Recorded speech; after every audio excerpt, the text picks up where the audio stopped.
All right, I'm going to go over the process of starting the character poses. That way, while your Chickster is rendering, you can start working on the character stuff. Oops. As a side note, if anyone ever works at Adobe, tell them to fix their Zoom tools. They suck. All right. So this one is character poses. That will be our first in the sequence of walk cycles and animations and pickup assignments. We're starting off very simple with poses so that we can understand how do we take our character and get them into poses, understanding all their controls. It's a lot more complicated than we think it is. Then we'll do a walk cycle so we understand how to animate it. Then we'll do an animation that's synced up to another piece of footage. And then we're kind of on our own to create another animation of a character picking something up. Okay? So we have 4-ish assignments. These poses will be due November 7th. So again, we'll have that overlap of one assignment and the next one. While we're finishing these up, I'll go through the walk cycle. The goal is to utilize a character rig to recreate poses for a character.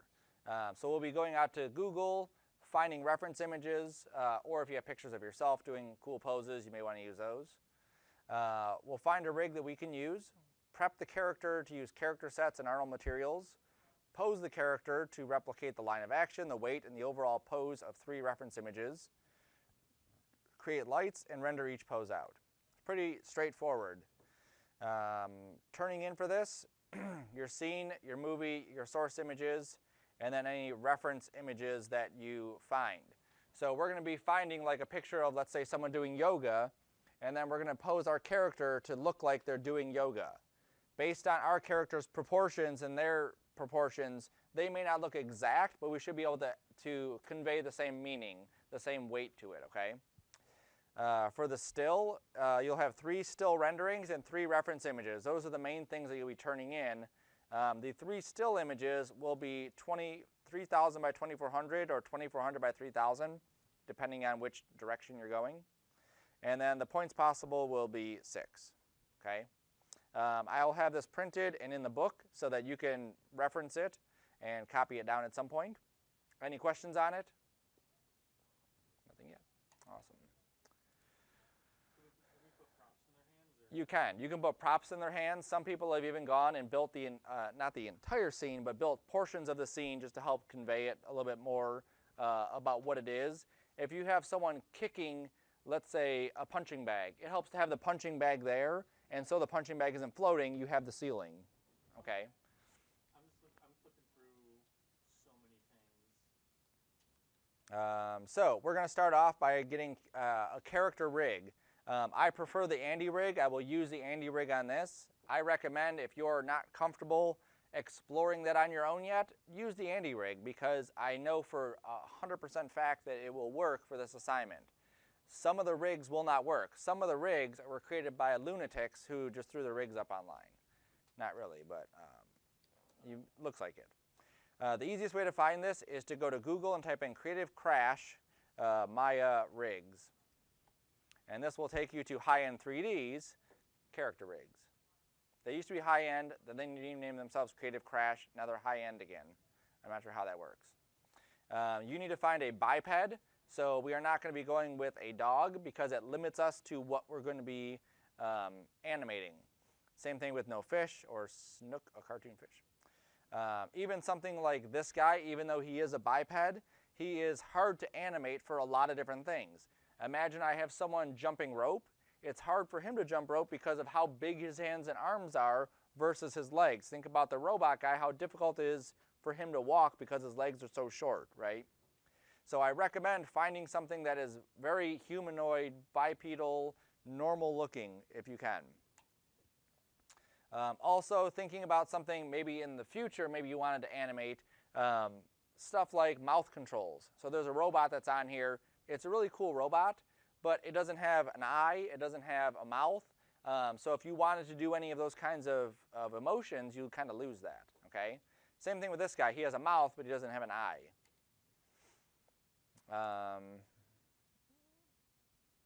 He has, I don't know if that's a part of the rig that he can make a huge hand or what. All right, so you'll go to this website, you'll look through all of these things, try to find one that you want to work with. the rig you pick is the rig you're going to use for the rest of the assignments.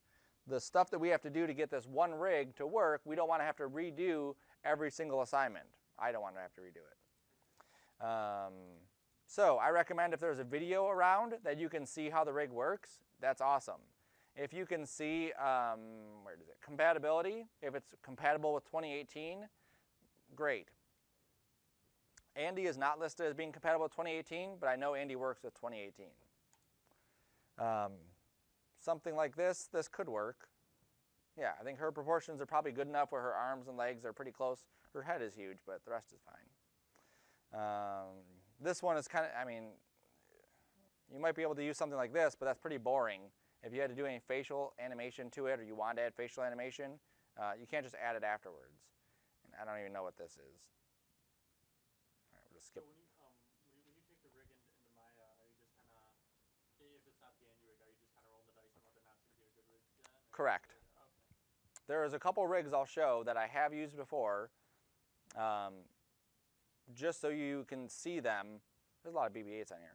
Just so you can see them, because I do think there's other good ones out there, or ones that students have used. So a student did use Luna before, and it turned out to be an okay rig.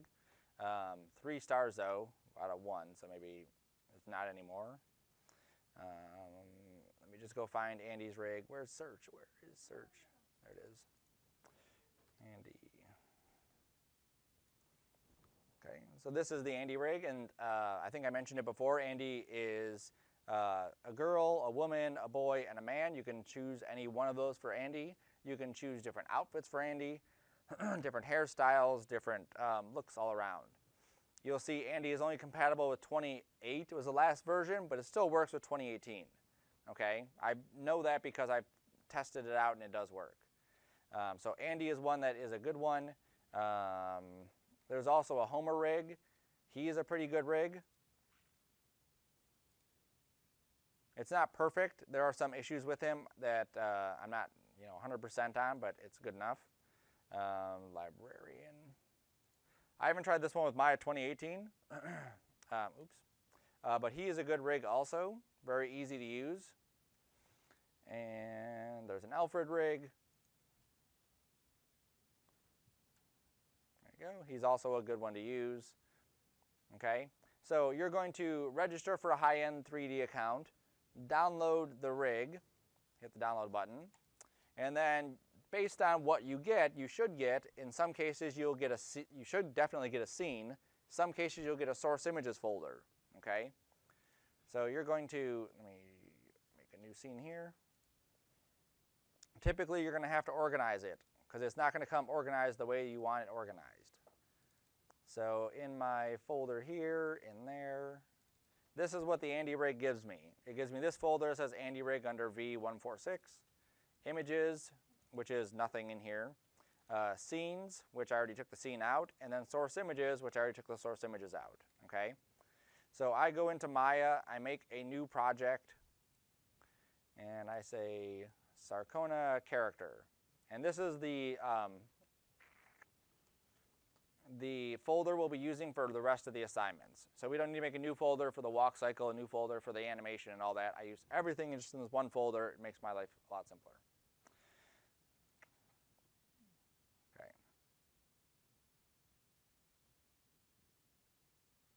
Why did that go in there?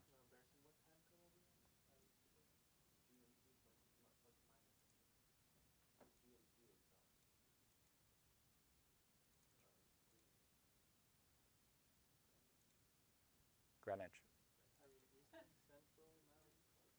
There we go. Let's put this in the right folder. Sarcona, character. There we go.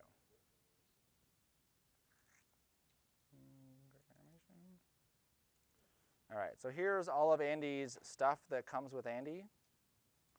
So I'm going to cut those, and I'm going to put it inside of my new source images folder. Character rig, source images, paste. And then I'm going to go into my scenes folder. I'm going to grab my Andy rig, which is right. Andy.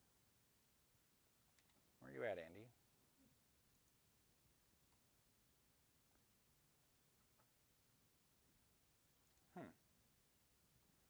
download Andy again.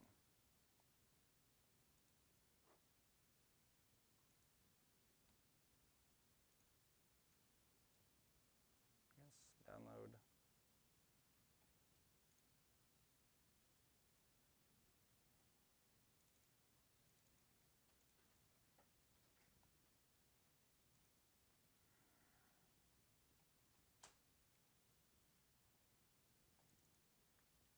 All right, so there's my Andy rig.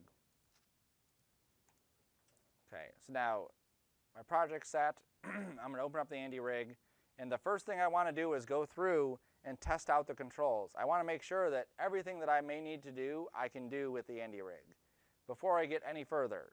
If you're using the Andy rig, most likely everything should work. There shouldn't be an issue.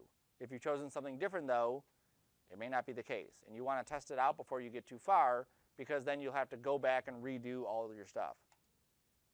So first thing I check are the arms. How do the arms move? So how is this arm moving? What kind of control is it using? IK, right? Because I'm grabbing the wrist and moving it. If I go past its limits, Andy stretches. Okay, so that's like a feature of this one, is that it's set up so that it could stretch. Okay, so that's how the arm works. On some rigs, they have it right here as a box. Some rigs are different. Some rigs there might be a C. Some rigs there might be a circle or something. This one also has a little arrow up here, and this one I can choose. Right now it's on IK is what we said. If I type 0 here, now it's on FK. So Andy rig allows me to switch between IK and FK, so if I decided for part of my animation that I wanted to use FK, I can use that. So I can grab these, and then I can use these to animate Andy's arms moving around. Okay. I also have this circle controller, and a lot of this you don't know. You just literally have to click on stuff, look in the channel box, and see what's there. Here's index. So you'll see that there is no, like we did, there's no controls to say, index curl. That's how I'm rotating the joints. That's how I'm rotating the fingers, is based off of each one of these is rotating each one of those finger pieces. Notice how they have this here too, where they have this locked one, and then they have this. Then they have a locked one, and they have this. That's an easy way for them to separate it, so we can grab all the fingers at once and basically put Andy's hand into like a fist. And here's the thumb. And look at all the controls he has for thumb. Thumb 1, 2, 3, reach, spread, and twist. So there are lots of different controls for this. And that's one of the reasons I like Andy, because pretty much anything I need to do with this rig, I can do. There we go. So now I have a fist. Okay. There's also a spread on here, so I can spread the fingers out or bring them in. Let me reset these to 0. Some rigs will have better controls than others. One of the reasons I pick Andy is because of the controls that Andy has. Here's squeeze. Here is cup. So that's kind of bending the fingers or the hand around. Index individual spread, ring spread, pinky spread. Here's index twist, middle twist. So lots of controls. Okay. Pretty much whatever's on one hand you can assume is on the other. I think only one time that has ever happened where someone missed something. I'm going to switch us back to IK. I'm going to go back to the hand here. And remember I said it can stretch out? Well, Andy also has this thing where I can turn off stretching. So now when I extend it, it doesn't stretch. Because that may not be a feature I want. I don't want Andy's arm to stretch. I'm trying to do it more realistic. I also have the ability to rotate Andy's wrist. And I can control where Andy's hands are part of. So if I go to the waist here and I move this around, you'll see that Andy's hands are moving with it, right? If I go back to this and I choose that Andy's wrists are going to be parented to the world, that means that when Andy's hips move, his hands will not move, or that hand. Okay? So imagine Andy grabbed onto a bar and I want Andy to do pull-ups or something. As his body moves up, I don't want his hands to also move up. I want his hands to stay locked on that bar. So that's where I would control where his hands are being parented to. And again, it's good that it has those controls. Some don't have that control. I could even have it parented to just the neck. In this case, it's still going to move with it.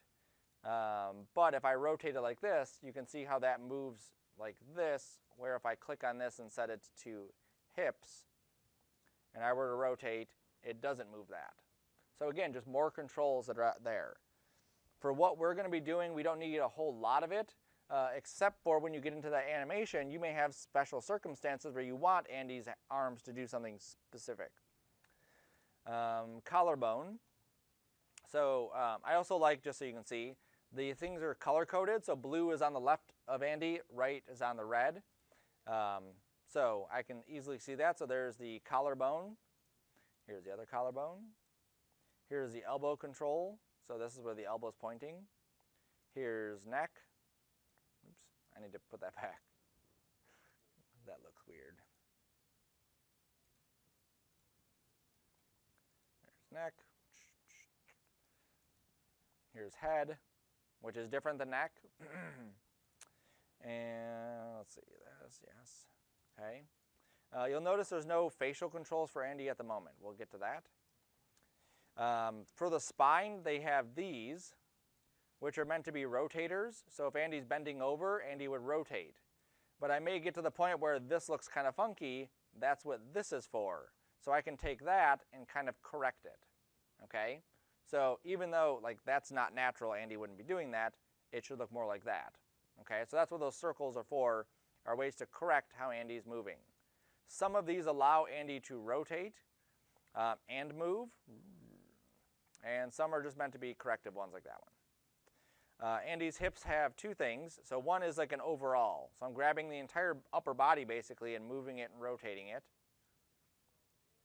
And then I also have the circle, which is just the hips. So as this rotates, it only affects Andy's hips. And that may be for Andy's, he's standing in a certain spot and he's shifting the weight, right? His whole body shouldn't move, just his feet are shifting the weight of which leg has the weight on it. Back. Here's knee controllers. So these control which way the knees are pointed. Here's feet controllers. Again, we see the IK setup, just like the hands. And again, if I click on the little arrow next to them, I can switch it from IK to FK. And now I have the ability to individually rotate the legs. I also have on his feet, there's the auto stretch, just like before, so I don't stretch it too far. I have the pivots for each one of the foot motions. Whoops. So here's heel pivot, so he's rotating on his heel. Ball pivot, so he's rotating the ball of his foot. Toe pivot. Here's foot roll. Here's ball roll. Here's toe roll.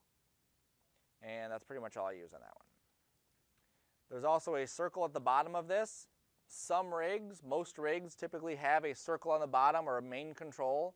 That main controller is what typically, like if I wanted to scale Andy down, that's what I would use. Some don't work like that. Some people have brought in two separate rigs. One would scale down and up, the other one wouldn't. Some are a different scale, so if you had interactivity, obviously that's an important thing. Over here on the right, I have the hair kind. So right now it's set to woman, so if I set it to boy, or girl, or man, or whatever. Here's the chest, so girl or boy. Here's the clothing. We can't see the clothing right now. Come on. Oops. Why can't I select you, Andy? Because you're referenced. There you go.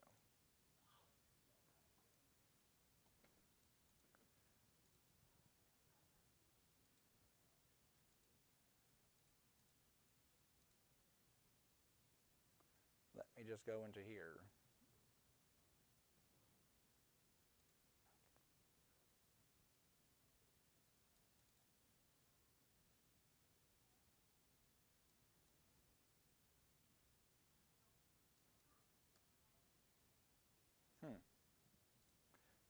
Did I put them in the wrong folder? Source images. Well, it doesn't matter because we're going to fix it anyway. All right. Well, the clothing one here, this would change the outfit that Andy's wearing. That's not a huge deal. Here's face sliders. So here's all the different controls for the face. So if I go to this one and I just move it around, I can control Andy's mouth. And here's another one for controlling Andy's mouth. Here's another one. Here's another one. Oops. We open his mouth first so we can see it. No, maybe not. What is this one controlling? Nothing, apparently. Maybe I gotta move this one up. Oh, there it is. It's hard to see. There it is. Which side Andy's sneer is on. And here's his tongue. And there's his eyelids. Here's his brow emotion. And there's his brows. And then I also have this control. This is his eye control, so he can control where Andy's looking. And then there's also this, which controls where both eyes are looking. So if I wanted to move this whole thing around, I can do that as well. So let me reset all of these back to where they were. Good. And Andy also has on-face controls. So if I needed another level of refinement, each one of these pieces I could go into here and tweak individually exactly what I need that to look like. So if you wanted it for like Twitch. Right, if I wanted a twitch, or I just wanted, maybe I needed a little bit more grimacing, a little bit more of a scowl, I could really push that look to it. Right, I want these to come up more, maybe down more. There we go. Right, if you're looking at the Toy Story stuff, you're watching the behind the scenes where they show the animators, they go control by control for every single character, every single frame to make sure it looks exactly the way they want. And these are set up pretty nicely where they can't, you can't go further than it allows, like it's locked. Okay, so lots of controls on Andy. I also like this one here, which is the level of smoothness. So if I set this to proxy, Andy is basically broken into pieces. Let me grab this control, turn auto stretch back on, and pull this out. Okay. Now the reason for this is because as an animator, we want to be able to see how fast Andy is moving. So when we hit the play key, we don't want to wait for it to calculate frame by frame by frame. We want to hit play and see the animation. When we have this set to smooth, it's going to take more time than it is on proxy. If I set this to smooth +2, which is typically how I render it out, it's going to take even more time to hit play and actually see something. If I hit play now, it's going at about the right speed, but once I start introducing actual animation where Andy's deforming and moving around, it's going to go a lot slower. You can see just me moving this. Look how slow it's going. Right? As an animator, I don't want to work like that. I need to work as quick as possible, and for that, I typically work on either proxy or smooth, depending on how my computer is performing. This is an old file, so smooth is pretty good, but in case we ran into something, we could always drop it down to proxy. Okay?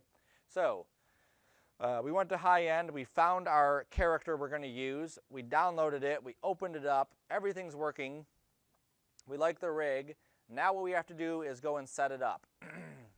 Just so we can see why we're setting this up, I'm going to add a light to my scene, Skydome, I'm going to render. There we go. Horrible, right? Like Andy, obviously there's no texture here, but Andy's also like crazy reflective. His eyes don't look very nice at all. Even though they look pretty nice there, when I render it out, you can see they're just gone. Yeah. So if you like doing extra work, skip this step so that you can do all your poses, and then you'll call me over and say something's not right, and I'll shake my head and walk away, and then you can watch the video and then do the work and then redo your poses again. Okay? Do not skip this step unless you like doing extra work. We have to go through and we have to reassign all the materials that are inside here. Okay? So for Andy, there's only a few, which is decent for us. With some of the rigs, there's a lot more. Like Homer, for each one of his different colors, he has a different material. So I'm going to go to the Hypershade, which is that ball right there. Inside here, these are all the materials that come in with the Andy rig. I'm going to click on the first one, and I'm going to click this graph button. And this will show me the material for Andy. Now, all of this stuff, all of the stuff that's here is all the stuff that makes the Andy rig look as good as it does when it renders out. Now, this is from 2008. We do not need all of the stuff that's here. Okay, we only need basically a material, and that material colored to be whatever outfit we want Andy to be wearing. So I'm going to right click on this material and say select objects with material. This should select most of the items. Whoops.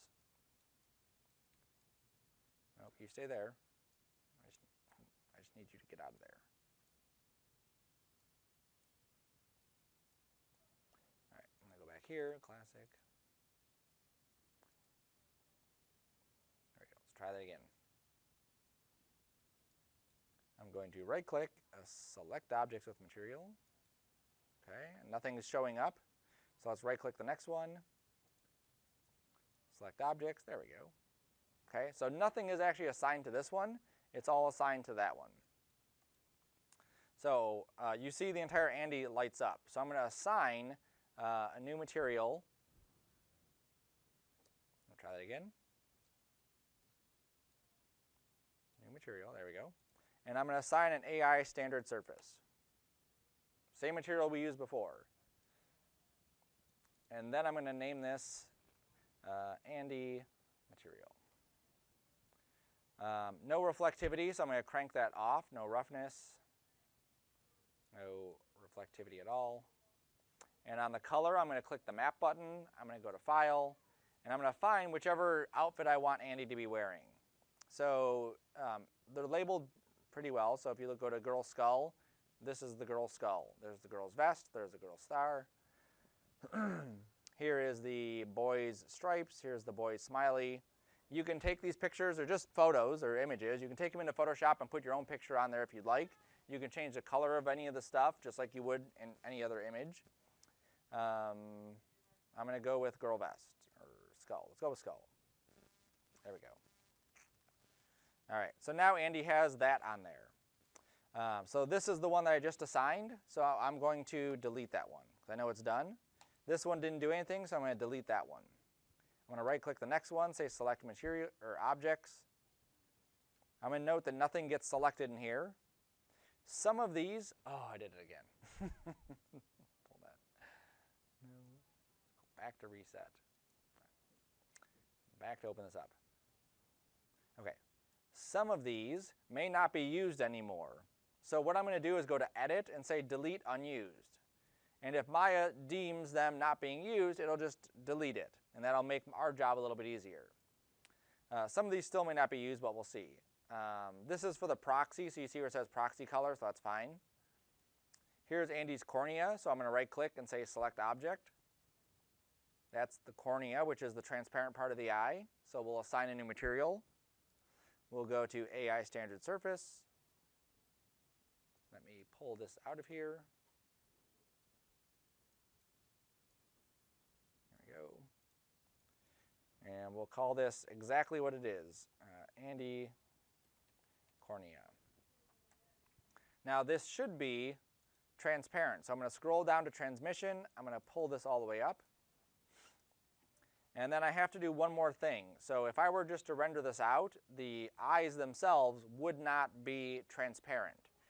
In Arnold, I need to grab the eye itself, or the object I want transparent, go down to the Arnold area and tell it that I don't want it to be opaque. Even though it has a transparent material, it'll still be solid. So I have to make sure that those are set to opaque. Now unisolate those. I'll delete Andy's cornea layer. Make sure I delete the right one, yes, okay. If you hold your mouse over it, it'll say like the name of it, then it'll say Lambert. Lambert is something that we don't need. Here's the eyeball blend, so I'm going to do the same thing. This one is going to be a little bit trickier, or a little bit different. So I'm going to click on this and graph it out. So this one has this ramp, and that's what's making the eyes look like the eyes. So I'm going to need that ramp in order for my eyes to look like eyes. So I'm going to go to Assign New Material. Oops, let me select it first. There we go. I'm going to go to Assign New Material. I'm going to go and find the AI standard surface. Andy eyes. And then on the color here, I'm going to drag that ramp with the middle mouse.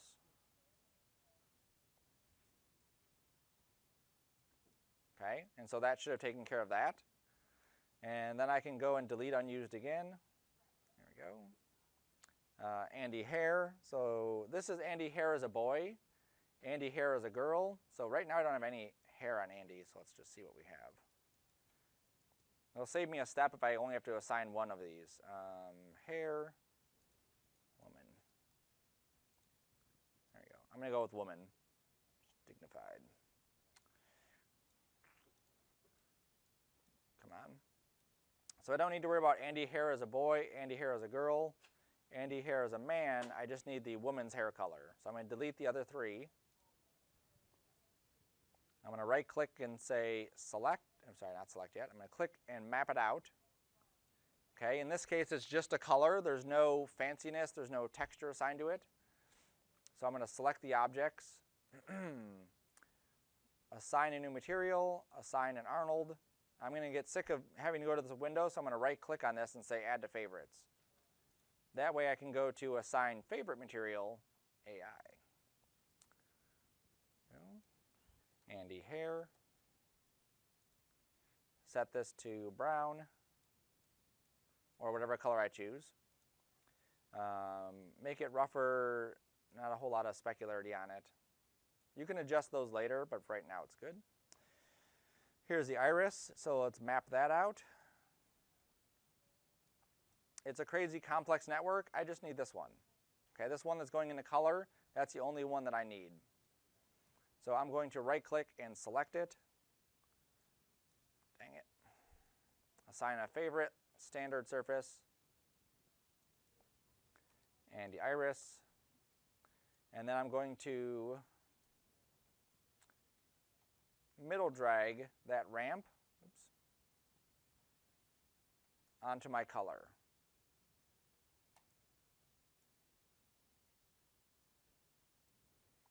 And delete unused again. And go to Andy pupil. I know this one is just solid black, so I can just select the items, go to my standard surface, Andy pupil, color it black, leave a little bit of highlight there is fine. Here's Andy's teeth. I'm not sure why his teeth are black. I think there's an actual file texture supposed to be on them. Yep, there's an Andy teeth file texture right here. If I double click it, I'll see that it's trying to find this image called teeth. So that's no big deal. I'll right click and say select. Come on. Ooh, so close. I'll go to standard surface, Andy teeth, click the map button, click file, and then find the teeth. There it is. Good, I can do it again. Oh, I did.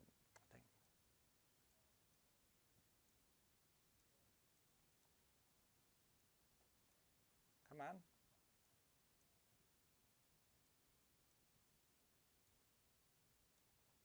All right, so let's delete unused again. So now we're at the tongue. I believe the tongue is just a flat color also.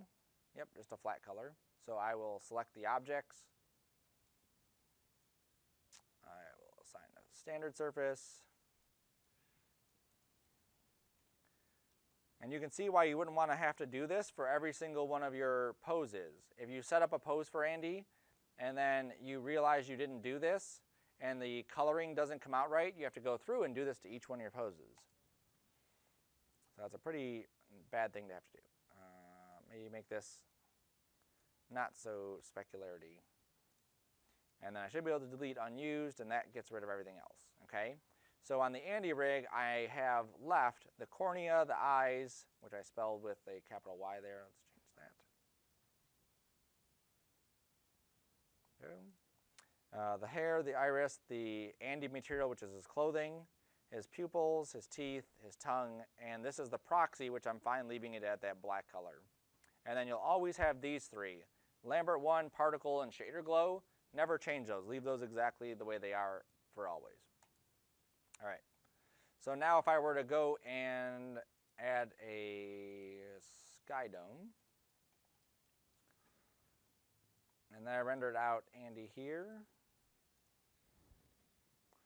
I should get a pretty decently lit Andy. Okay, so that's what it's going to look like when I go and actually render out Andy. Nice and flat. If I notice anything weird, I need to address it now before I go any further. So like if Andy's pupils didn't show up, I would need to correct those. Just so you can see what they would have looked like otherwise. If I had that opaque on, that's what it does. With the opaque off, that's what it does. If I want to change any of Andy's, let's say eye color or whatever, get comfortable just screwing around with some of the stuff here. The eye ramp, it's confusing to look at, even for me. The base color has this eye ramp on it, and the eye ramp is split up between this eye fractal and this other eye fractal, which is then split up between this eye ramp and that eye ramp. What I look for is just where can I screw with stuff? Like where is, like it looks like they're bluish gray. Where is bluish gray coming from? If I go to this ramp here and I click on, let's say, this color, this is where one of the colors is coming through. So maybe if I click on that and made it an obvious like green, all right, well that's that. I don't want that. Maybe I want that to be bluer though, right? So maybe I go here. That's kind of neat. Then if I click on the next one, okay, this one is connected to something. So that's probably what this color is. So I'll click on that arrow. I will scoot that down so I can scroll down. Here's the default, or the color gain that's connected to something. Oh, there's the other ramp. So again, I'll go through and just kind of screw around. So let's see, this one. And I always go crazy, just like bright green. That's kind of neat. Let's go with blue. Oh, look at you, Andy. Getting a makeover. Let's go with that. That's good there. I need to get back, so let's see. This one is the fractal I didn't play with, so let's go there. Here's the color gain. Here's another one. So let's maybe make this one a that same blue, but maybe darker. There we go. And then we'll go to that one. Brighten that up some. I'm going to go back to my very first ramp that I had, which is this one. And I believe that is where that's coming from.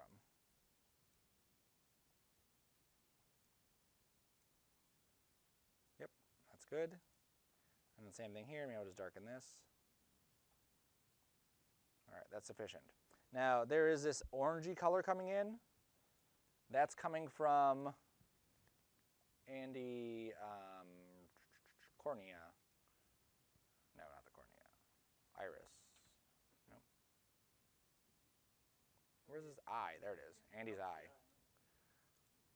There it is. And here's a ramp again. And here's that brown color right at the very end. So I can go there. I can even use the eyedropper and just drop in, let's say, that dark, dark blue. There you go. Good enough. We're not going to get that close to Andy anyway. Maybe I want to adjust, I need to go back to that. Maybe I want to adjust the brightness of this so there's a little bit more reflection. So let's go to the cornea. Let's take the metalness up. Nope, that's not it. Let's take the roughness down. Let's go to Andy's iris. Nope, not iris. Eyes. Where's that eyes again? There it is. I'll take that roughness down some. There we go. So a little bit more specular. It's going to be pretty flat because there's not a lot of light in there, but that'll be good. Okay, so that's a pretty decent rendering. All right, so I'm going to save this as and go to the next step. So I call this Andy Rig Materials Done. Okay, it says no, you can't save it as that. That's fine. I'll save this as an ASCII. Andy Rig Materials sometimes it doesn't like to change format based on the file that it was created with and all that, so just, I recognized there was an error and I saved it as that. The name up here is also materials done. The next thing I need to do is I need to set up what are called character sets. So when you animated the robot, you probably found it a huge hassle to have to constantly click on stuff and set keys, click on stuff and set keys, click on stuff and set keys, right? If you didn't find it a hassle, then you're lucky. So there are these things called character sets. And basically what they allow us to do is to group things together that we will be animating together. So if we're animating the legs moving, we can group the legs into this character set, and every time we hit S, it sets keys on all of those things inside the legs. So it makes our job for animating a lot easier because we can focus on just the legs. Then when we move to the upper body, we focus on just the upper body. Then when we move to the head, we focus on just the head. In the outliner, this is what it's going to look like. These ones are not good. These are not the ones I want to use. So I need to delete the ones that are here. I'm just hitting the regular delete key. I'm going to add my own character sets. So I'm going to go to animation mode. I'm going to go to key, and I'm going to say create character set. So I have nothing selected. I'm going to call this one Andy. You can call it something else. I won't tell. And I'm going to say create. Down here it says Andy. That's my character set. If I had 12 characters in my scene, each one of them can get their own character set. And that way, when I set keys on Woody, it doesn't set keys on Buzz also. Okay? Very easy to do. Now I'm going to go to key again. I'm going to create a sub-character set. So I'm going to have 3 of these. One will be upper body. One will be lower body. And one will be head. Okay, so now I go to Andy, Andy, upper body, head, and lower body. So now I have 3 character sets. So now I'm going to start populating them with things that are appropriate to that area. So under lower body, I'm going to grab everything for lower body that I would use to animate the lower body. So the knees, these 3 things I would use. I don't know why they have values. They should be at, I guess not 0. I'll put that back. So I'm going to grab the 2 knees here. I'm going to go to key, and I'm going to say add to character set. There it is. So I'm on lower body. I've highlighted these attributes. I've added them to the character set, so now they're in there. I can see Andy, I can see lower body, and I can see those attributes.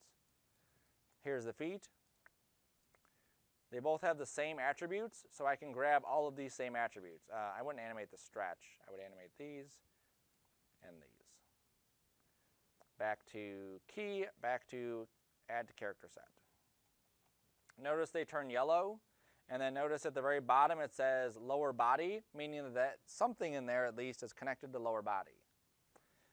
As I do the walk cycle for Andy, I want the main hip controller, whatever is the one that's going to move Andy's whole body up and down.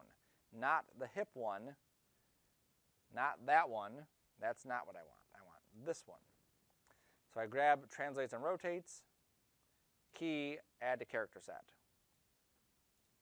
Okay, so now all the lower body stuff is there. This I never move. Only time I would move this is if Andy needs to be on the left side of the screen, or I need to move Andy to a certain starting point. I use that as a mover for the whole thing, or a scaler or a rotator, but I will never actually animate that specific item. Okay, so I don't add that to any character sets. Now I'm going to switch to the upper body, and I'm going to grab everything for upper body that I would need. So this thing here, I'm going to go key, add to character set. These, it's hard to see. These 3 things here, all these rotates. I'm going to hit G to just redo that command. These 2 circles, oops. Add to character set. This one had some rotates, so I need to make sure I grab that too. There we go.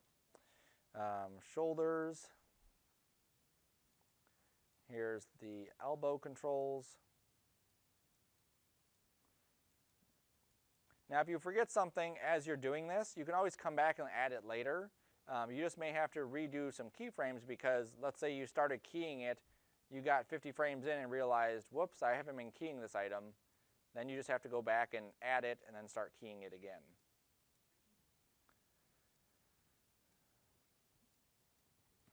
So here's all the hand stuff, so I'm going to add those in. I also want to switch this IK off. And then grab these and also add these into that mix. Oops, why didn't you go?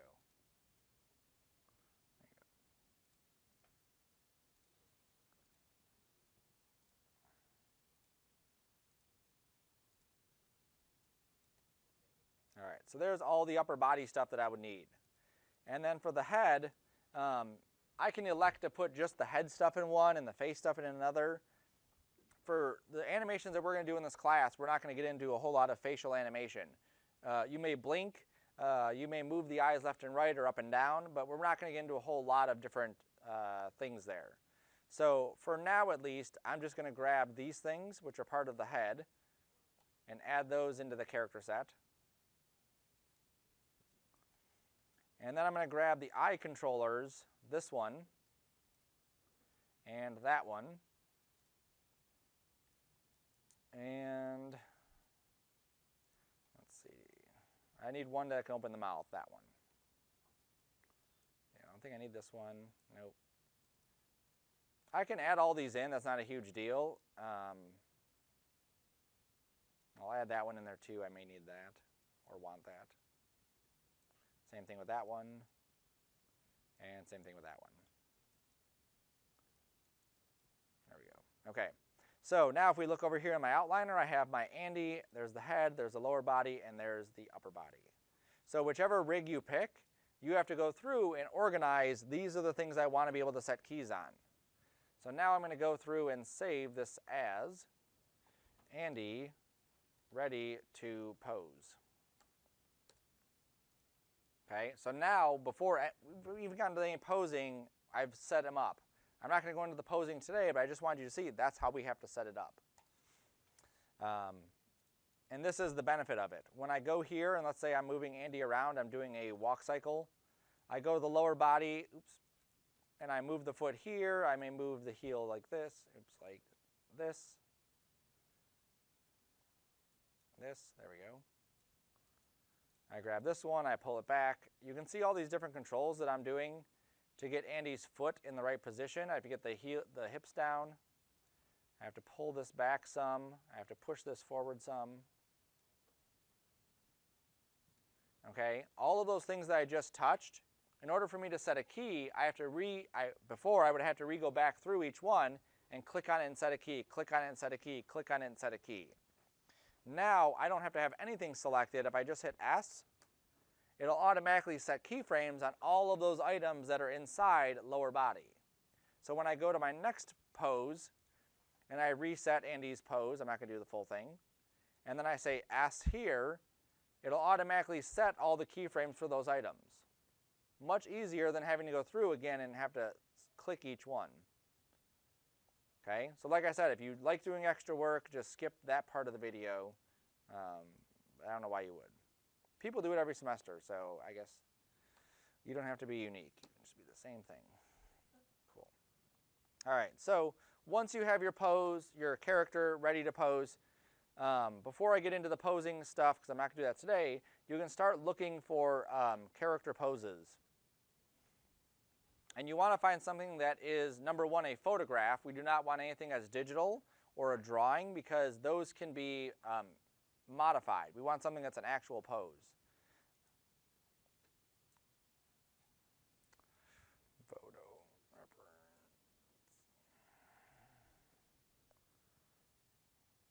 Okay, so I'll just look up yoga.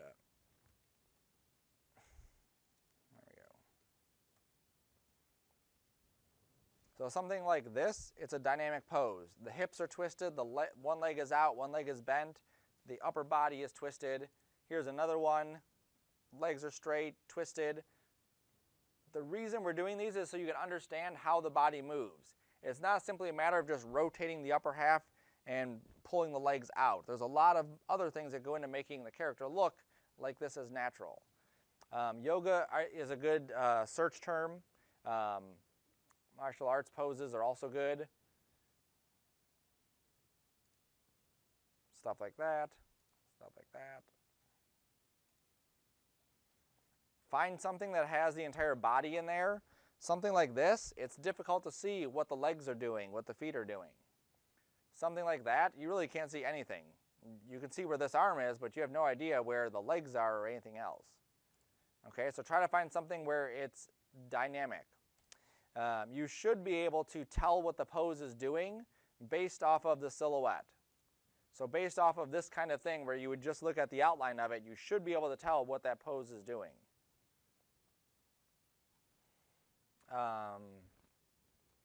Sports. Sometimes you'll find something like this, like that's a good pose there.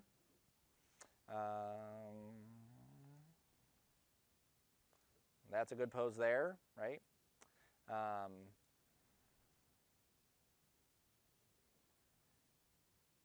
That's a bad pose. That's just boring, right? Same thing there. That's like the same pose. These are all the same pose. Anytime someone stands against the wall, you just put their leg up and hands in the pocket or by the pocket, right? So try to find something dynamic, something that's exciting to look at. Swing.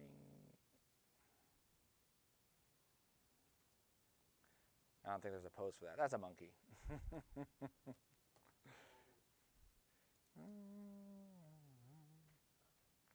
There you go, cartoon, no, no, no. You might be able to find something like this that might be a cool, like, swinging pose, you know.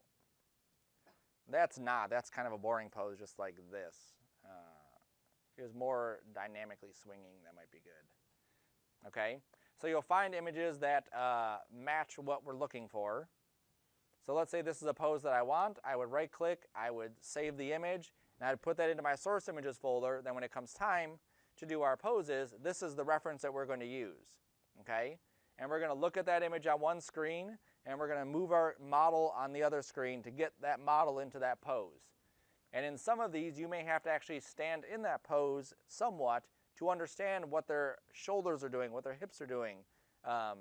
So obviously, you can't stand in your toe, probably, or you can't jump in the air like this, but you may be able to get into some of those other areas where you could. Cool. So you can start working on the posing and then also finding references that you will then put your character into poses for. You will need 3 different poses for your characters. Kung Fu movies are usually good. People, yeah, Bruce Lee, stuff like that. You can do 2 poses in one picture if you want, as long as you can see both people in them. So something like that, that's like 2 good poses. Even though we can't see his foot, based on where his knee is, we can kind of guess what his foot is doing. Same thing here. His knee is back this way, so we can kind of guess that his foot is probably planted on the ground. Right? His is kind of a weird pose. This is a better one. It's showing the same picture. Stop showing the same picture. There we go. Cool. That's it. That's where we're going to start this. Next class, I'll go over how I actually take a pose and how I actually get the character in that pose. Okay? Questions?